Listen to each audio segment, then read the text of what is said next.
Hello friends, welcome back to Positive Approach. This is Nitesh Bhardwaj. आज हम GK के कुछ इंपॉर्टेंट क्वेश्चन करेंगे जो कि आने वाले टेट के लिए बहुत इंपॉर्टेंट है। Who is the present chief election commissioner of India? Present में चीफ इलेक्शन कमिश्नर कौन है इंडिया का? तो उसका जो राइट आंसर है वो है सुशील चंद्रा जी। इससे पहले जो चीफ इलेक्शन कमिश्नर थे वो थे सुनील अरोड़ा जी। और चीफ इलेक्शन कमिश्नर जो है वो हेड होते हैं चीफ इलेक्शन कमीशन के, जो है इंडिया में और डिफरेंट स्टेट्स में जो है इलेक्शन को फेयर तरीके से जो है कंडक्ट करवाते हैं। और ये कौन होते हैं? ये होते हैं इंडियन सिविल सर्विसेज के मेंबर। और किसके द्वारा नियुक्त किए जाते हैं? ये नियुक्त किए जाते हैं प्रेसिडेंट ऑफ इंडिया के द्वारा। हमारे जो सबसे पहले फर्स्ट इलेक्शन कमिश्नर थे वो थे सुकुमार सेन जी। और ये किस आर्टिकल के तहत जो है आते हैं? तो ये आर्टिकल कॉन्स्टिट्यूशन में आर्टिकल 324 के अंतर्गत जो है chief election commission of India आता है। अब आगे चलते हैं। Child labour is concerned with which article of constitution of India? बाल मजदूरी का संबंध भारतीय संविधान के किस अनुच्छेद से है?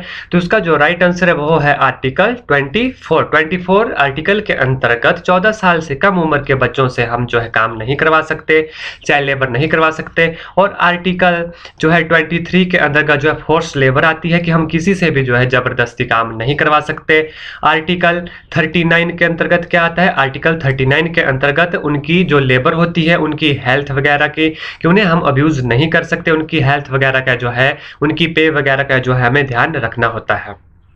ये सभी आर्टिकल जो है लेबर से रिलेटेड है। आर्टिकल 24, आर्टिकल 23 फोर्स लेबर से, आर्टिकल 39 जो है उनके हेल्थ से रिलेटेड है। और जो आर्टिकल 29 है, आर्टिकल 29 जो है ये है प्रोटेक्शन ऑफ माइनॉरिटी। इसमें जो प्रोटेक्शन ऑफ माइनॉरिटी आता है। और आर्टिकल 26 के अंतर्गत जो आता है यह आता है रिलीजियस अफेयर। मतलब हम अपनी इच्छा से रिलीजियस मतलब रिलीजन कोई चैरिटेबल ट्रस्ट खोल सकते हैं या कुछ भी, इसमें जो हमें फ्रीडम ऑफ रिलीजियस अफेयर मिलता है। हमारा अगला क्वेश्चन है which of the following pass separate Lahaul from Spiti? Lahaul को ऐसा कौन सा दर्रा है जो लाहौल को स्पीति से अलग करता है? तो उसका जो राइट आंसर है वो है कुंजुम पास। कौन सा आंसर है? कुंजुम दर्रा। जो रोहतांग पास है यह कुल्लू डिस्ट्रिक्ट में है। बारालाचा पास यह लाहौल स्पीति में है। और जो सिपकिला पास है, सिपकिला पास जो है यह किन्नौर डिस्ट्रिक्ट में है। और सिपकिला पास के नजदीक से जो है सतलुज तिब्बत से इंडिया में जो है एंटर करती है। सालार जंग museum is located in which city? जो सालार जंग म्यूजियम है वो कहाँ पे स्थित है? तो यह जो है हैदराबाद में स्थित है। और यह एक आर्ट म्यूजियम है और भारत के 3 नेशनल म्यूजियम में से जो है यह एक म्यूजियम है। और इसकी जो एग्जैक्ट लोकेशन है वह है दर उल सिफा के पास और जो southern bank of Musi river. आगे चलते हैं। Whom did Ashoka send to Sri Lanka to spread Buddhism? Ashok ने बौद्ध प्रचार के लिए किसे भेजा था श्रीलंका में? तो उसका राइट आंसर है अशोका ने अपने पुत्र महेंद्रा को और अपनी पुत्री जो उसकी डॉटर थी वो थी संघमित्रा को जो है बुद्धिज्म के प्रचार के लिए कहाँ भेजा था? श्रीलंका में भेजा था। और उसका जो पुत्र था महेंद्रा और उसकी पुत्री संघमित्रा।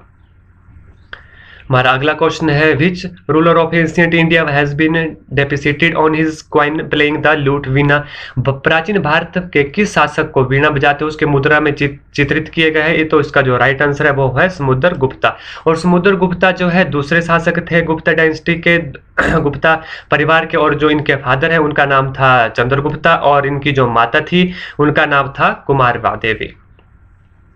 टोडरमल वाज एसोसिएटेड भी, जो टोडरमल थे वो किससे एसोसिएटेड थे, उसका संबंध किससे था? तो उनका जो संबंध था वो था लैंड रेवेन्यू रिफॉर्म से, भू राजस्व सुधार से। और ये फाइनेंस मिनिस्टर भी थे अकबर दरबार के और 9 रत्नों में से जो थे टोडरमल एक रत्न थे। Battle of Buxar was fought in the year? जो बक्सर का युद्ध था वो किस ईयर में किया गया था? तो यह जो है सन 1764 में बैटल ऑफ बक्सर जो है लड़ा गया था।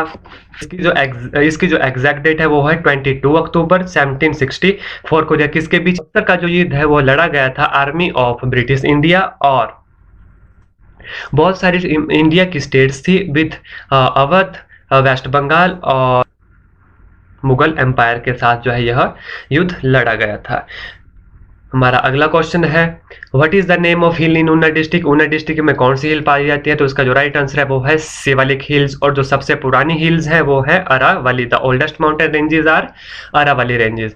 इन which district of Himachal Pradesh will the central university will be constructed? Central university Himachal Pradesh से कौन सी डिस्ट्रिक्ट में है? तो इसका जो राइट आंसर है वो है कांगड़ा में, और कांगड़ा में के धर्मशाला के शाहपुर में जो है हिमाचल प्रदेश की सेंट्रल यूनिवर्सिटी है, केंद्रीय विश्वविद्यालय है शाहपुर में, डिस्ट्रिक्ट कांगड़ा।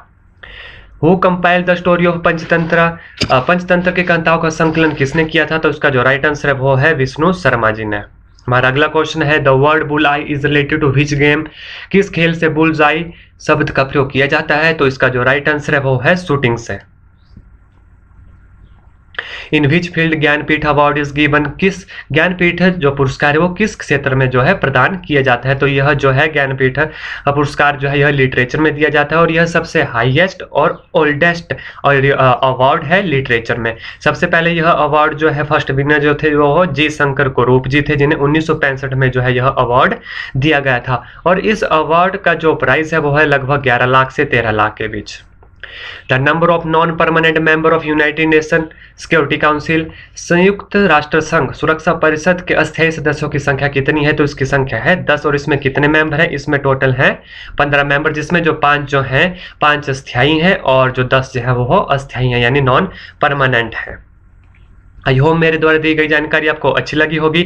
इसी तरह की और वीडियो के लिए मेरे चैनल पॉजिटिव अप्रोच को सब्सक्राइब करना ना भूलें, और अगर हाँ वीडियो अच्छी लगी तो इसे लाइक और शेयर करना भी ना भूलें। धन्यवाद। जय हिंद, जय हिमाचल।